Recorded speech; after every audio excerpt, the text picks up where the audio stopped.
the 27th April 2023, Thursday, an angry mob set ablaze a sport and gym facility that was said to be inaugurated by the Chief Minister of Manipur, Mr. N. Biren Singh.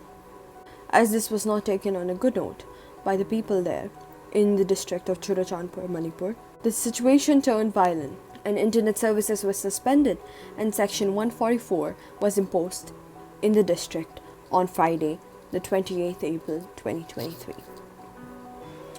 The situation remains normal, at least till now, but the tension still remains the same and has gripped the area. Now, there have been some things that have led to this grave incident, and it could have been prevented, except it wasn't.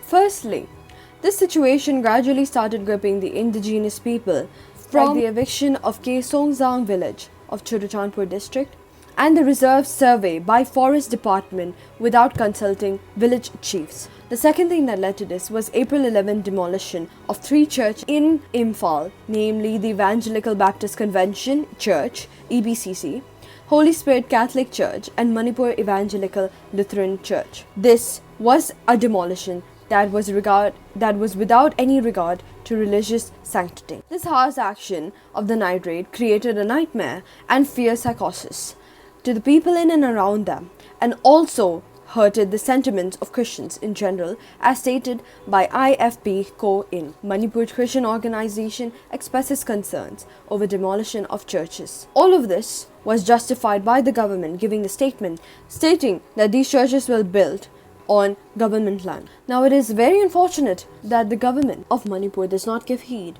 to the people of the Christian religion. Was taken when 188 religious structures in 5 districts was approved by the state cabinet on October 11, 2011. Now, it was very unfortunate that not even a Christian church or a single worship place was included or mentioned in the release. This is a breaching of the Constitution that guarantees freedom of expression, freedom of religion and faith. The third thing that led to this was the High Court asking the government to recommend Meitei as a scheduled tribe, which is not possible. The Meiteis are comparatively a socially and economically advanced community, and they hold very important positions in the government. If Meiteis get the ST status, they can own and purchase lands in the hills, according to Article 371C of the Constitution that protects the tribal areas and restricts the people from the valley or outsiders from buying and acquiring land in the hill districts. The politics behind demand for SC status is driven by the intrusion on the land of the tribals. As Dr. B.R. Ambedkar once said, it is not enough to have just a politically independent India.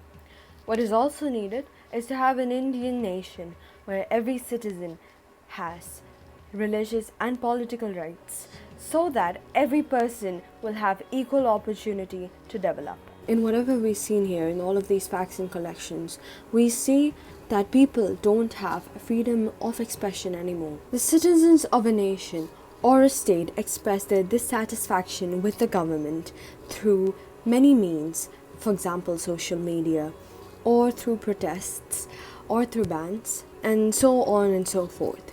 And these are all beautiful ways to express your opinion and your dissatisfaction with the government and how the government can make rules and regulations in favor of the people, because government is elected for the people and by the people. And so the government is a representative of the people. But in all of these cases, what we see is that the government is not taking into account what the people want. Instead, a sole political agenda or the sole political party's opinions is being followed into these, and people are not being taken into account. There are evictions of tribal people's lands, which is against the rules. Our forefathers have lived in these lands and have owned them since time immemorial, and they cannot just be converted to reserve forests just because the government wants the land. The lands are almost like a heredity for all of us, and it is our source of identity. Without the lands, without a place where we can stay, we can call home, we don't have a source of identity, because then we will not have a home to call as an identity. That is why the people show their satisfaction through all of these means. And we see how bad it has turned out. We see how bad everything has become. With people dying, with people getting injured, this is not what we want. And this is not what peace and the government should want. This is not what the Constitution wanted. This is not what the people who fought for freedom wanted. Instead, we're called to have peace, to maintain peace, to love each other, and to want each other's betterment.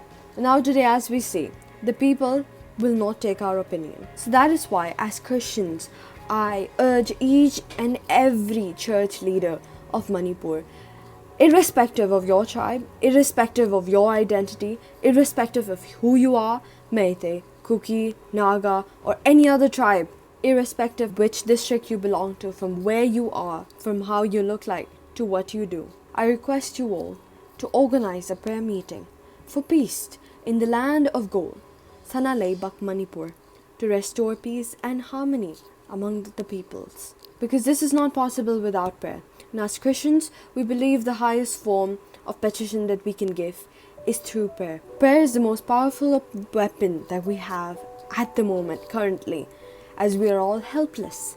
As citizens, we don't have much right except for to pray and to believe and to hope that the government will actually think for the betterment of the people. And that is why let's continue to remember each other in prayers. Let's continue to set aside our differences, our disbeliefs and our arguments, our hatred for each other, to join each other in this fight for the right of freedom, for the right of expression of each and every people in Manipur. Be it the Meiteis, be it the Kukis, be it the Nagas, all of us are joined together as Manipuris.